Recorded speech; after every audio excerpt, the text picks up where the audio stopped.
Hello, you lovely people!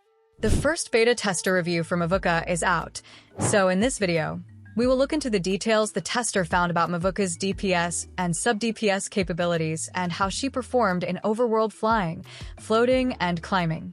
Let's take a look at her sub-DPS capabilities first. The tester mentioned that Mavuika's Pyro application is exceptionally strong. With just her E skill, she easily handles Pyro application for most teams, making it effortless to use her without worrying about consistent Pyro application issues. However, the tester mentioned that her Pyro application applies in real time, which can cause a DPS loss under certain conditions. The tester also pointed out that the biggest issue with Mavuika's support build is that she often requires buffs and setups from other supports before she can perform at her best. Without pre-applied buffs and elemental reactions from teammates, her performance as a support feels underwhelming. The tester mentions that while she can fulfill the role of a decent sub-DPS under the right conditions, this only scratches the surface of her full potential, which can be achieved if you use her as a main DPS. According to the tester, Mavuika as the main DPS is incredibly strong. They observe her clearing the Mountain King in Spiral Abyss within one cycle, and while using her with 4 stars such as Xingqiu, Bennett, and Sucrose, she managed to clear it in 2 cycles. Even at C0, the tester found that with enough buffs her damage is comparable to C2 Milani's vaporized damage. But the tester also mentioned after using her Elemental Burst once, while they used her Elemental Burst for second time, her DPS noticeably dropped without a Natlon character. So if you're planning to use Mavuika at C0, including a Natlon character in your team is almost essential. The tester pointed out that after using her Elemental Burst, it's better to use her charged attack rather than normal attack, because her charged attacks provide significantly higher DPS compared to her normal attacks. Also, since her Elemental Burst does not require energy, she can easily defeat enemies that drain energy with their attacks without any problems. Now, let's take a look at her mobility and how effective it is in overworld explorations. The tester mentioned on land her movement feels similar to Xilanen's dash.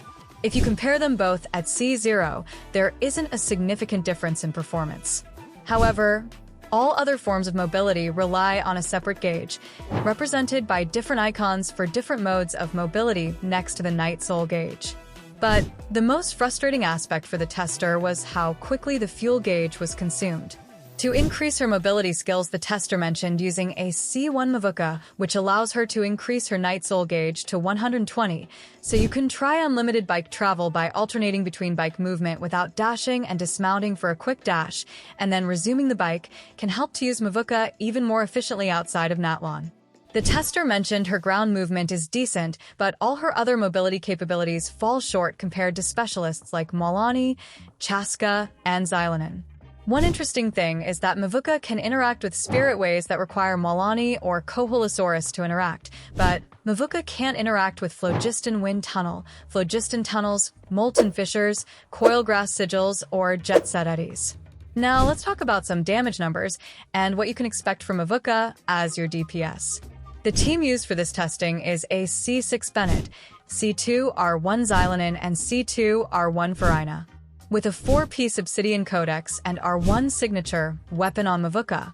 As for stats, Mavuika had 108% crit rate and 210% crit damage with 165 elemental mastery.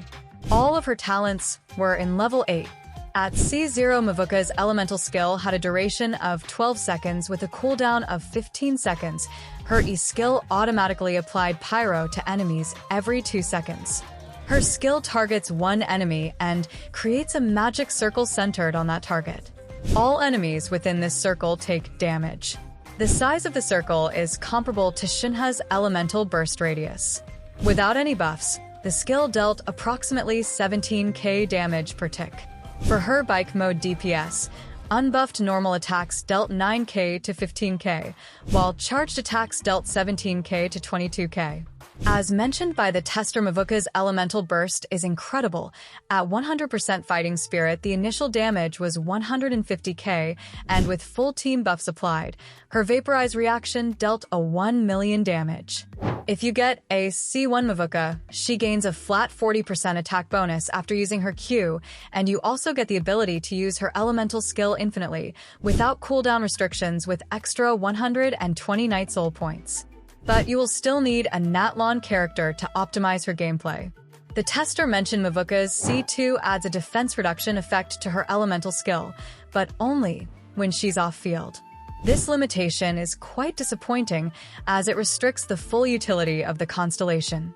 At C2, her charged attack damage also increases and deals 115k to 130k damage. The initial damage of her elemental burst also increases to 260k, and with full team buffs, her vaporize reaction reaches 1.4 million damage. At C6, her Knight's Soul gauge increases to 200 when out of combat. This greatly enhances her mobility, allowing for impressive travel distances both in water and air.